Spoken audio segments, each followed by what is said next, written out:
Íbúar í þjónustuíbúðum Sjómannadagsráðs eru kvíðnir yfir uppsagnarbréfum sem þeir fengu eftir að þeir neituðu að gefa eftir greiðslur sem héraðsdómur dæmdi leigusalann til að greiða þeim.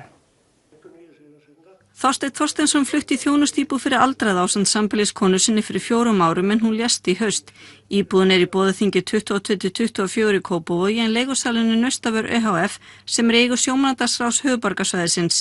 Íbúar 5 íbúða í Boðaþingi gerðu athugasemdir við 14.000 króna húsgjald sem þurfti að greiða til viðbótar við húsaleigu. Leigjendurnir töldu að þeim bæri ekki að greiða fyrir allt það sem húsgjaldi var notað til, einkum stjórnunarkostnaðar Naustavarar, kostnað vegna húsvörslu, eftirlitskerfi í sameign og reksturs Púttvallar. Kærunefnd húsnæðismála úrskurðaði íbúunum í vil sem og héraðsdómur Reykjavíkur. Þeir eiga ekki einungis að hætta að innheimta þetta svona, heldur eiga að borga tilbaka öllum sem að greitt hafa, svo langt aftur sem að fyrningalög heimila sem skylt að séu 4 ár. Þannig að Þorsteinn rétt á tæpum 300.000 krónum. Naustavör sendi þó öllum íbúum í þjónustuíbúðum sínum í Kópavogi, Garðabæ og Reykjanesbæ bréf þar sem kemur fram að hætt verði innheimtu húsgjaldsins en að húsaleiga verði hækkað sömu krónutölu húsgjaldi var. Í nýja leigusamningnum kemur fram að við undirritun samþykki leigjandi að engar kröfur sé milli hans og Naustavarar þrátt fyrir niðurstöðu héraðsdóms. Með öðrum orðum að Þorsteinn gefi eftir þær 300.000 krónur sem honum voru dæmdar.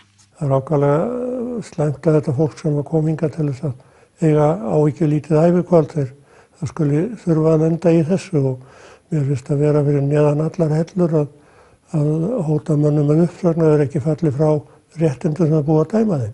Aðrir áttu rétt á nærri 500.000 króna. Þorsteinn vildi ekki ganga að þessu og fékk uppsagnarbréf. Okkur þykir það afar leitt að þessir aðilar kjósa líta á málið með þessum hætti. Við höfum reynt að umgangast málið þannig að finna lausn á lagatæknilegu vandamáli sem komið upp í stöðunni. Sigurður segir að nokkrir hafa ekki viljað ganga að nýja leigusamningnum og þeim verði boðinn annars konar samningur. Vegna breytingarna sem verða vegna niðurstöðu héraðsdómsins, þá höfum við sagt að nýjir samningar verði ekki á sömu kjörum og þeir eldri. Þýðir það ekki að þeir verða bara hærri og þið takið þannig inn það sem héraðsdómur dæmdi fólkinu?